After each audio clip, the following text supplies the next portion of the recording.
Yeah, not again. Damn it. Yeah. Karen, quit sneaking in and changing up all my tabs.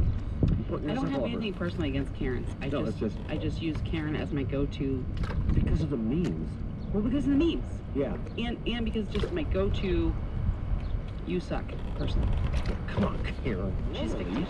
I'm a professional in the workplace, but this girl was hanging all over me, making comments about how horny she was and how she loved having her nipples touched.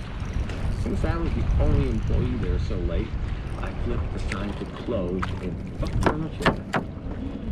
That sounds like something that, I guess it could happen, but